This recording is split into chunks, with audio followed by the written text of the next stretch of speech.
Case number 2. The Silicon Valley Grifter. The Illusion of Success. Most Silicon Valley founders dream of a billion-dollar IPO. This CEO dreamed of spending money that wasn't his.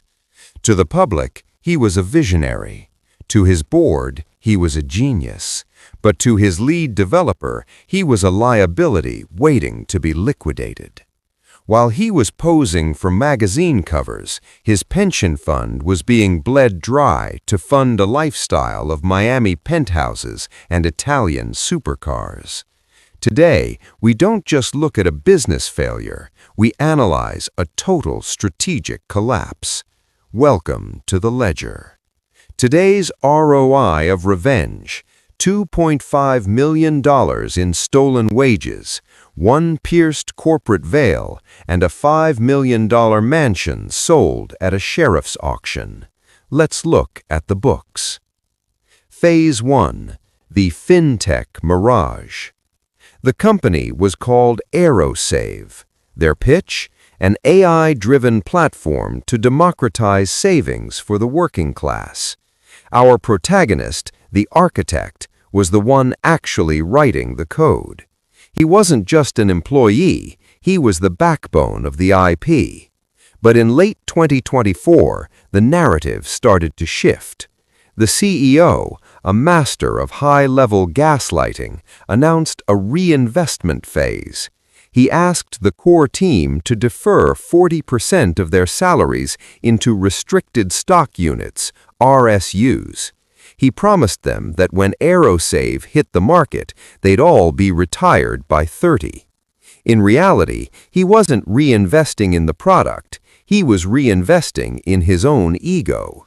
He began diverting 401k contributions into a shell corporation registered in Delaware. It was a classic breach of fiduciary duty hidden behind a curtain of disruptive tech jargon. Phase 2. The digital breadcrumbs. The architect didn't raise a flag immediately. In the tech world, silence is a tactical advantage. Using his root access to the company's financial API, he began a secret forensic audit. He discovered a pattern of ghost expenses. Every time a developer skipped a bonus, a new luxury lease appeared in the CEO's private ledger. The money wasn't just disappearing, it was being laundered through the company's cloud computing costs. The CEO was over-reporting server expenses by 300% and kicking back the difference to an offshore account in the Cayman Islands. The architect spent 6 months mapping every transaction, every offshore wire, and every falsified invoice. He wasn't just a coder anymore, he was a digital bounty hunter building a case that even a federal prosecutor couldn't ignore. Phase 3. The hostile confrontation and the legal trap.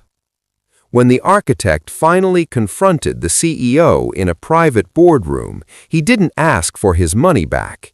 He presented a 50-page audit report. The CEO's response was a masterclass in Dunning-Kruger arrogance. He told the architect that coders don't understand the complexities of venture capital and threatened him with an NDA-backed lawsuit that would bury him for a decade. What the CEO didn't realize was that the architect had already spent $50,000 of his own savings on a top-tier litigation firm. They weren't filing for a labor dispute, they were filing for a piercing of the corporate veil. In the U.S. legal system, if you treat your company as a personal piggy bank, the law treats your personal assets as company property. The trap was set. The architect leaked the audit to the SEC and the Department of Labor simultaneously, triggering a freeze on all corporate and personal accounts within 48 hours. Phase 4. The liquidation and total insolvency. The collapse was spectacular. AeroSave filed for Chapter 11, but because of the proven fraud, the court converted it to a Chapter 7 liquidation. The CEO's shield was gone.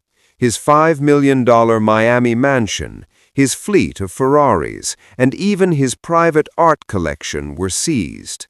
The sheriff's auction wasn't just a legal necessity, it was a public execution of a fake legacy. The architect stood on the sidewalk as the moving trucks cleared out the CEO's office. Every desk, every server, and every piece of designer furniture was sold to pay the back wages of the team he tried to rob. By the end of the quarter, the CEO wasn't just out of a job, he was legally barred from serving as an officer of any public company for life. The final audit. The moral of today's entry in the ledger: assets are temporary, but a breach of trust is a permanent liability.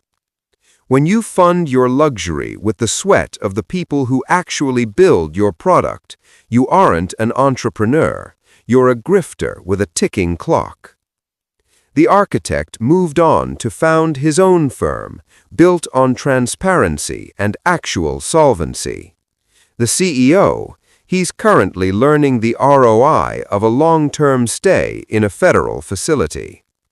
Case closed. Subscribe to the Corporate Karma Ledger if you believe in collecting what's owed.